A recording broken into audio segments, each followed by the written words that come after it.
Tom Clancy's Without Remorse. I love this film, mainly because I'm a huge fan of Tom Clancy's novels that have been made into films. Now, this follows a man named John Kelly, played by Michael B. Jordan, who you probably remember from the Creed films, Black Panther, Just Mercy, and of course, Fantastic Four. Anyway, this also stars Jamie Bell as Robert Ritter, a CIA big shot, Joey Turner-Smith as Lieutenant Commander Karen Greer, who you probably remember from the movie Queen and Slim, and Laurie London as Pam Kelly, John Kelly's wife, and Guy Pearce as Secretary of Defense Thomas Clay. Now, as I said earlier, this is actually based on the novel Without Remorse, and it's the origin story of John Clark. Now, we saw Clark in two other films in the Tom Clancy movie collection. The Hunt, no, I was about to say The Hunt for October. Jeez. What I was about to say was Clear and Present Danger, played of course by William Dafoe, which starred Harrison Ford as Jack Ryan, and the other being Liev Schreiber in The Sum of All Fears, this time Ryan being played by Ben Affleck. Now, obviously, this film was made, the novel was actually made back in the 1990s.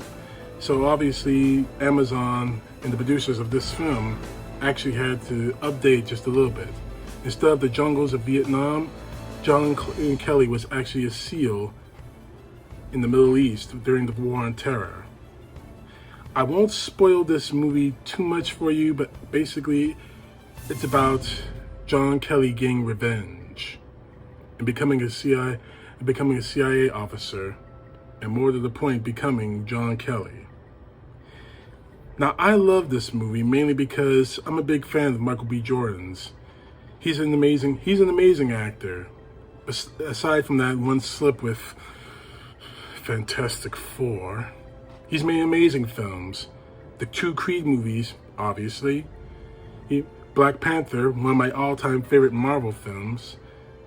Just Mercy, which he should have won an Academy Award for. And obviously he's always been a very talented person. And everyone in the cast as well. Jamie Bell, who you probably remember from Fantastic Four, is just diabolically cold as Robert Ritter. Now, we've seen Robert Ritter before in the former movie in the John Clark, in the Jack Ryan films. But I kind of like him in this one because he's not the cold-hearted bastard that we saw him. And as for Guy Pearce, he's always been a favorite actor of mine since Memento all the way to Iron Man 3, which was okay, not one of my all-time favorite Marvel movies. But basically, the story is that Kelly's old SEAL unit is ending up dead. And the worst part, Kelly survives, but his wife doesn't. And I think you know where this is going. It's time for revenge. That's all I'm going to say about this movie. Now, some people might say this is a John Wick knockoff. It's not. This is 100% original. And considering who the source is, Tom Clancy, you know it's going to be a good one. So I would definitely recommend this film if you're a fan of spy movies, if you're a fan of action movies, if you're a fan of any of the actors I just mentioned, then you'll love this movie. Oh, and one more thing. Sequel? I think so.